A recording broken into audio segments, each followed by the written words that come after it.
आज की कहानी का टाइटल है वो औरत। संजय बहुत खुशकिस्मत था। उसको आखिरकार आखिरी बस मिल ही गई थी। उसको आज ऐसा लग रहा था उसे आज आखिरी बस नहीं मिलेगी और उससे आज शायद जंगल में ही रात को काटना पड़ेगा। लेकिन वह अब आखिरी बस में बैठा था और वह बस संजय की गांव की ओर जा रही थी। संजय एक कंपनी में एक छोटी सी पोस्ट पर काम करता था। बहुत ही मेहनत करने वाला इंसान था और कई बार उसके बॉस उससे बहुत ज़्यादा काम करवाते थे, जिस वजह से उसे बहुत ज़्यादा देर हो जाती थी और वह अपनी ऑफिस से बहुत ही दूर एक छोटे से गांव में रहता था। तो उसे गांव पहुंचने में भी करीब 3 घंटे लगते थे। लेकिन संजय फिर भी रोज लगन से ऑफिस में आता था, काम करता था और फिर घर चला जाता था। आज संजय को ज़्यादा ही देर हो गई थी। बस में सिर्फ 2 लोग बैठे हुए थे। संजय को थोड़ा अजीब लगा था, लेकिन उसने सोचा कि जो बात लोगों ने उसको बताया है वह कोई बस आती भी है या नहीं। वह तो ये भी नहीं जानता था कि वो कौन से बस में सवार है। बस में सब एकदम चुपचाप बैठे हुए थे। संजय के पिछले वाली सीट पर एक बूढ़ी औरत बैठी थी। संजय ने सोचा कि चलो रास्ता थोड़ा लंबा है तो किसी से बातचीत करी जाए। संजय पीछे मुड़ा और पूछा, अरे अम्मा, आप कहाँ जा रही हो इतनी रात में? उस औरत ने कुछ नहीं बोला और अपनी बेजान आंखों से सड़क को देखने लगी। संजय को यह बात और ज्यादा अजीब लगी। वो चुपचाप बैठ गया। अब वह अपने गांव में आ चुका था। वह बस से उतरा, बस वाले को पैसे दिए और अपने घर चलता बना।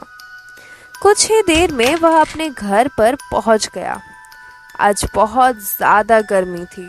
संजय ने सोचा कि आज वह अपने घर की छत पर सोएगा। संजय को कब नींद लग गई उसे पता ही नहीं चला। लगभग 1 घंटे बाद संजय की आंख खुली, किसी की बातों से। संजय को ऐसा लग रहा है कि मानो उसके घर के नीचे दरवाजे पर कोई खड़ा हुआ कुछ बातें कर रहा है, हल्के हल्के, और हंस भी रहा है। संजय उठा और छत के किनारे पर जाकर देखने लगा। उसने देखा कि वहां पर वही बूढ़ी औरत खड़ी है जो उस बस में मिली थी। वो संजय ये देख के घबरा गया।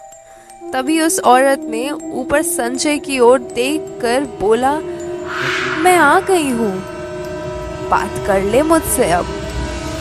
संजय डर के पीछे हटा। देखते ही देखते वो औरत ऊपर छत पे आ गई।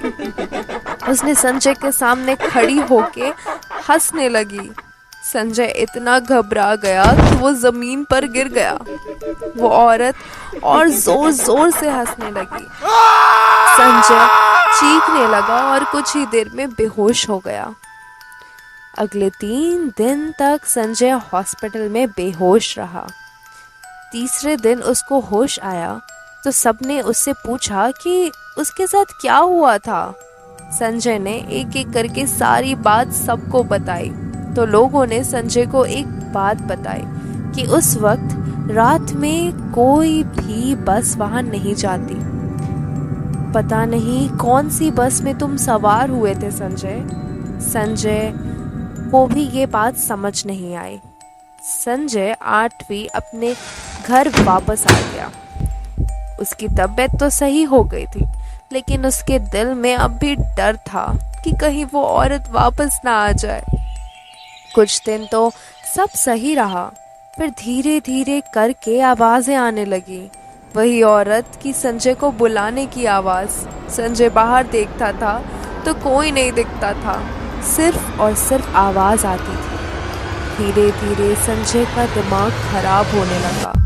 आज संजय पागल खाने में रहता है। उसके कानों पे पूरा दिन कपड़ा बंधा रहता है और वो अक्सर देर रात किसी से लड़ता हुआ सुनाई देता है।